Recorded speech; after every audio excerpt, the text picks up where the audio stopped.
Voilà une bonne raison de quitter la France. Ils nous prennent encore une fois le cas particulier, l'exception.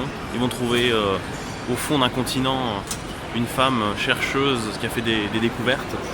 Et ils vont nous l'ériger ici, là, dans ces pays occidentaux dans lesquels on vit, comme un exemple, comme une norme, comme la nouvelle norme qui doit être.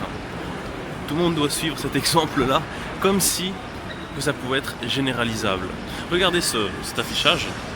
Regardez en dessous, alors vous avez en bas à droite le nom de la campagne, For Women in Science, et juste en dessous, il y a écrit quoi? Fondation L'Oréal. L'Oréal. Ah ouais, L'Oréal, c'est vrai. Pour mes beaux cheveux, pour être belle, vous savez, pour les femmes. Ça veut tout dire en fait. C'est marrant, parce qu'on a cet affichage-là, qui nous dit, les femmes, regardez, les sciences dures, elles sont comme les hommes, elles sont pareilles, elles ont le même cerveau, les mêmes capacités, elles peuvent faire la même chose. Et en dessous en petit, L'Oréal. La féminité, la beauté, la séduction, être belle, les cosmétiques. Ça fait pas un peu tâche en dessous? Complètement. Et là je suis sur la page Wikipédia de cette fondation L'Oréal. Et qu'est-ce que je peux lire? Ils nous disent « Les femmes sont sous-représentées dans le secteur de la recherche scientifique. En 2013, elles ne représentent que 29% des chercheurs du monde. Or, je lis, leur rôle est essentiel pour affronter les grands enjeux d'aujourd'hui et de demain. Pourquoi? On ne sait pas. » Et là, on est dans cette idéologie égalitariste qu'ils cherchent le 50-50. 29%, ça va pas. Il faut 50-50. Encore une fois, comme si l'homme et la femme, c'était la même chose.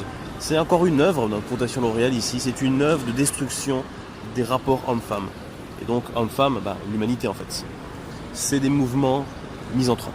Et ça va plus loin bien sûr, et ça c'est connu parce qu'il est écrit depuis 2000, le programme propose également des bourses de recherche pour de jeunes femmes scientifiques en thèse ou en post-doctorat dans près de 200 pays. Donc voilà, ils donnent de la thune, c'est la corruption. Ils donnent de l'argent aux femmes pour faire des choses qu'elles ne veulent pas faire. En fait c'est pour les aider à penser que oui c'est bien de le faire. Vous voyez, c'est la thune, ça permet d'aider ceux-là aussi.